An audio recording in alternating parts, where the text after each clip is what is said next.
انا دلوقتي رايح اطلع شهاده ميلاد، بس وانا بركب العربيه افتكرت النهارده الجمعه. الله الله الله الله، ايه اللي جاب ولاء هنا؟ الحمد لله اني لقيتك يا بسيوني، لاني كنت عايزه اطلع شهاده ميلاد لسليم ومكسله. ايه ده؟ هو النهارده الجمعه، بس بسيوني هيحلها، اكيد عنده حد هيفتح لنا السجل من جوه. ايه ده يا بسيوني، انت هتوديني على فين؟ ده احنا رايحين مول العرب، يخرب بيتك. امشي بس انت ورايا يا ولاء، وانا هوريكي حاجه عمرك ما شفتيها قبل كده. شايفه الناس اللي واقفين هناك دي؟ ادينا رايحين عليهم دلوقتي.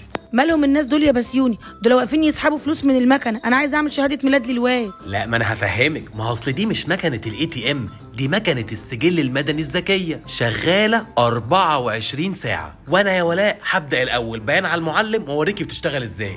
اتفضل يا سي بسيوني وريني. هندوس على ابدأ وبعدين هتكتبي الرقم القومي بتاعك. انا حافظ الرقم القومي بتاعي، وهقلع النضاره عشان لازم وشي ياخد صوره حلوه كده ويبان فيها مظبوط. وبعد كده هحط صباعي الابهام بتاع ايدي اليمين زي ما المكنه بتقول، عشان لازم تاخد البصمه وتتاكد من الهويه بتاعتي. ايوه مطابقه. بعد كده بيطلع لك المنتجات او الاختيارات اللي اقدر اعملها على الشاشه. شهاده ميلاد بقى او وفاه، الحمد لله الله اكبر في عينك انا لسه عايش، وقسيمه جواز، وفالكو في داركو قسيمه طلاق. انا اخترت شهاده ميلاد لنفسي، وكان عندي اختيار ان اطلع شهادات ميلاد لقرايبي من الدرجه الاولى زي منال والعيال مثلا. سعر الشهاده 50 جنيه. وهنا لازم اقول لك نقطه مهمه، لازم تكوني واخده ورق ب50 معاكي، لانه المكنه ما بتطلعش باقي. ما انا معيش ورقه ب50 يا بسيوني، انا معايا ورقه ب300. ينفع تديني 50 جنيه؟ عارف انا الحركات القرعه دي، هديكي 50 جنيه عشان ما فيش ورق ب300.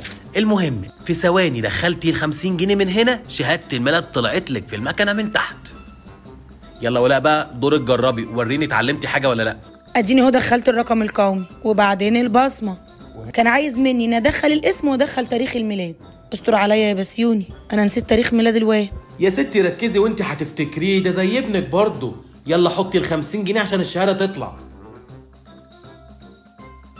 ايه ده ايه ده ايه ده؟ دي شهاده الميلاد طلعت بحقي وحقيقي. يا حلاوه يا ولاد. شفتي؟ ولا سحر ولا شعوذه. قروبه الواد بسيوني ده. هاتي ال50 جنيه بتاعتي الاول. الحمد لله المصلحه قضيت وتمت المهمه بنجاح، ونشوفكم في فيديو جديد.